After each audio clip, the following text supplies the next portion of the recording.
Power Trade Investissement, bonjour.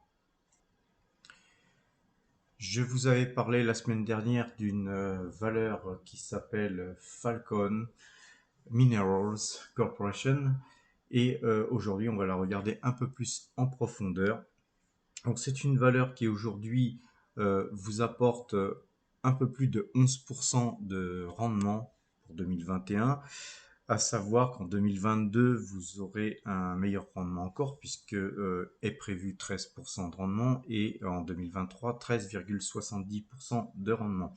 Alors là, le rendement ne fait pas tout, hein, il faut voir la régularité. La régularité, c'est qu'en 2018, 2019 et 2020, cette société a affiché un rendement relativement confortable, puisqu'en 2020, vous aviez déjà un peu plus de 6%, en 2019, un peu plus de 8%, et 2018, 3,47%. C'était un petit peu moins, mais enfin, on voit que c'est une valeur qui apporte du rendement régulier. Alors, 11% de rendement, ça ne fait pas tout. Ce qu'il faut regarder en premier lieu, c'est qui est dans le capital, hein, qui sont les plus gros actionnaires de cette société, et on s'aperçoit qu'on a encore The Vanguard Group qui y est investi à hauteur de 3,80%, mais pas seulement, on regarde aussi bien sûr ce que fait cette société. Et donc, en fait, c'est une société qui, anciennement, s'appelait Osprey Energy Acquisition Corporation. Et donc, c'est une société qui a vocation à faire des acquisitions dans le domaine pétrolier et gazier de minéraux. En d'autres termes, aussi le gaz de schiste, etc. Cette société détient des droits miniers qui est au cœur du noyau de Eagle Ford Shale. Cette société détient pas mal de droits miniers et en fait bénéficie de redevances et donc n'est pas hyper investi dans les champs pétroliers avec des machines, énormément d'employés, etc. Donc c'est plus de 3000 emplacements de forage et le nombre d'employés de cette société est uniquement 12 personnes. Alors moi, tout ça, ça m'a attiré l'attention. 12 personnes pour faire fonctionner un système pareil, c'est assez impressionnant. Donc, je me suis un petit peu polarisé sur le graphique. Et en regardant le graphique d'une manière un peu plus détaillée, d'abord j'ai regardé le long terme, le monthly, etc. comme d'habitude, et j'en ai déterminé que cette valeur était sous-cotée et pas chère. Le graphique là que vous voyez là sous vos yeux montre qu'il y avait un trend ici et qu'on avait cassé ce trend à ce moment-là. Donc moi, je vous avais alerté sur le fait que j'avais acheté du Falcon Mineral parce que cette société me paraissait peu valorisée, gros dividendes, trimestriel de surcroît, et que graphiquement, on allait certainement la retrouver beaucoup plus haut. Et là, effectivement, cette société a fait un beau parcours depuis que je vous en ai parlé, et vendredi elle a gagné encore plus, 6,81%. Donc aujourd'hui elle est à plus de 5 dollars et je pense que c'est pas terminé. Donc moi je vais la conserver, hein, je vais la conserver et je vais vous dire pourquoi en regardant un petit peu le graphique, tout simplement de plus près. Et pour le voir de plus près, des fois, il faut regarder de plus loin.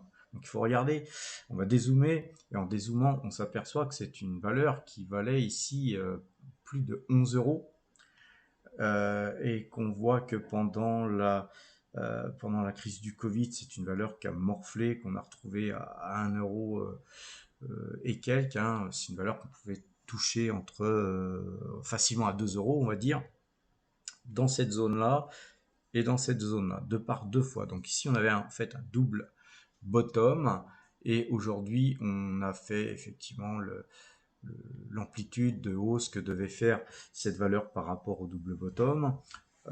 Et aujourd'hui, On va rezoomer. C'est une valeur qui effectivement paraît intéressante parce qu'on recasse ici donc ce trend. On voit que les matières premières explosent, tout augmente, tout augmente. On rentre dans une période d'inflation très certainement. Les matières premières vont être encore plus recherchées dans les prochains mois, à mon avis. Et donc, on va regarder ce graphique en monthly. Alors, en monthly, c'est très simple, hein. Alors, on a peu en fait, de cours par rapport au fait que c'est une société qui anciennement s'appelait autre chose, mais on a assez d'éléments en monthly pour voir que depuis 2019, c'est-à-dire 2 ans, cette société n'a fait que baisser de 11,63 au plus haut à au plus bas. Je pense qu'on devait être, ça devait être ici le plus bas, on était à 1,60 au plus bas. Et aujourd'hui, à 5 euros, je pense qu'on a facilement la possibilité de faire un retracement. On va d'ailleurs regarder le FIBO, que voilà affiché sur votre écran. Donc on voit bien ici, là c'est un trend qui était en daily, mais on le retrouve très efficacement tracé sur du monthly. Donc ce qui me conforte dans l'achat de cette valeur. Et on voit que la zone FIBO, c'est 5,42, donc on a encore 42, dire 40 centimes à prendre sur cette valeur assez facilement pour aller toucher en fait le point qui était ici le plus bas de ce signal de vente à ce moment-là. Qui était en 2020, hein, je pense.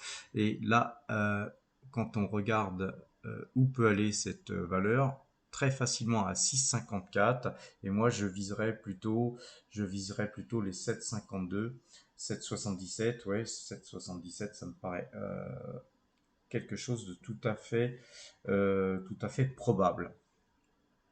En attendant, on peut conserver de toute façon cette valeur, ne serait-ce que pour le dividende. Si on investit à moins de 6 euros, ça me paraît une bonne opportunité pour faire un placement même long terme, parce que sur le long terme, c'est pas impossible que si les matières premières explosent, vous retrouviez ça à au moins 2 fois, voire 3 fois plus cher qu'aujourd'hui, tout simplement. Ceci étant dit, on va faire un petit tour du côté du portefeuille de Power Trade Investissement. On va regarder un petit peu. Donc là, jeudi, vendredi, on a eu un très très beau parcours sur notre portefeuille. À un moment donné, on a même dépassé allègrement les 20%. Pour terminer en clôture avec un portefeuille à 19,29%. Donc on frôle les 20% en gros, hein, et vous savez qu'un portefeuille, hein, ça bouge toutes les secondes quand on est investi sur les marchés financiers, sur les marchés boursiers. Donc après, faut pas s'arrêter au pourcent près, hein, en gros, hein. Globalement, on a fait notre objectif, hein, notre objectif de 20%, hein. Moi, chaque année, j'ai des objectifs d'essayer, j'ai bien d'essayer de faire 20% sur le capital. Et pour ça, on doit très souvent être en capacité de faire des rotations sectorielles ou de prendre des bénéfices sur des valeurs sur lesquelles on a de gros bénéfices, et on arbitre tout simplement, tout en protégeant nos gains quand c'est possible. Alors qu'est-ce qu'on a fait dernièrement? En fait, on a vendu. On était aussi exposé sur une valeur qui s'appelle Philips 66. On l'a vendu. Il y avait pas mal de bénéfices à prendre. On a vendu, on avait vendu il y a quelques temps du Taiwan Semiconductor, et heureusement, hein, les bruits de bottes à Taïwan se font entendre de plus en plus fort. Donc on était à 11% d'exposition sur notre portefeuille, on n'est plus qu'à 4,58%. C'est toujours une très très belle valeur, mais effectivement il y a des problèmes politiques aujourd'hui qui nous ont fait réduire notre exposition. On est toujours très investi sur le pétrole, avec Total qui représente quand même 38,22% du portefeuille. On a augmenté notre exposition sur Realty Income.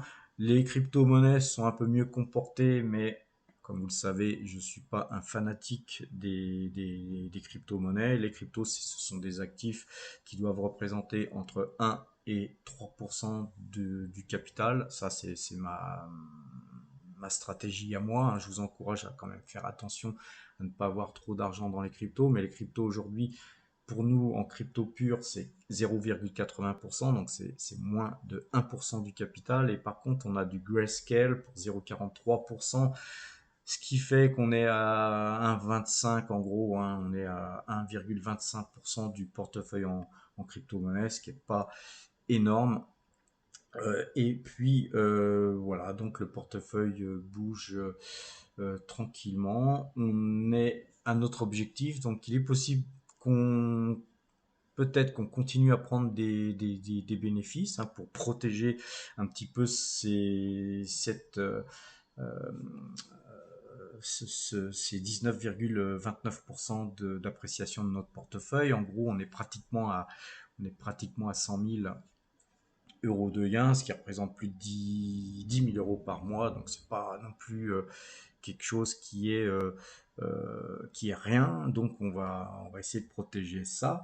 Et si on vend aussi peut-être certaines valeurs, on profitera de la baisse d'autres valeurs, parce que dans le même temps, on a des valeurs qui se déprécient, on a même des valeurs qu'on a nous en portefeuille qui se déprécient, notamment Coca-Cola, sur laquelle on était déjà sorti, puisqu'on est sorti une grosse partie de notre ligne, mais là on est re-rentré un petit peu, c'est une valeur qui a continué à baisser, donc si cette valeur baissait, sur le long terme, c'est vraiment le type de valeur qu'on affectionne particulièrement à Powerhead Investissement. Et, euh, et puis voilà, il y a aussi Pfizer qui est une valeur sur laquelle on a un petit peu monté en capital, mais comme vous le voyez, Pfizer ne représente que 0,53% du capital. On n'est pas là dans une course à acheter à tout prix. On essaye d'acheter des valeurs de qualité en premier lieu, des valeurs de rendement. Aujourd'hui, on a la chance d'avoir des valeurs de qualité et qui offrent la possibilité d'avoir un rendement élevé. C'est une période unique, hein, on a rarement, voire jamais vu ça, donc on en profite. Voilà, sur les crypto-monnaies, bon, je ne vais pas faire de speech aujourd'hui, hein, il n'y a rien de spécial euh, qui, qui arrive à l'horizon, mis à part qu'il faut faire attention. Et moi, personnellement, je le rappelle, sur les crypto-monnaies, je fais de la DCA, c'est-à-dire j'achète un tout petit peu chaque mois, 50 balles, 100 balles, pas plus, par rapport à l'étendue de notre portefeuille. Voilà, je vous souhaite une bonne fin de week-end, puisqu'on est déjà dimanche, et à bientôt.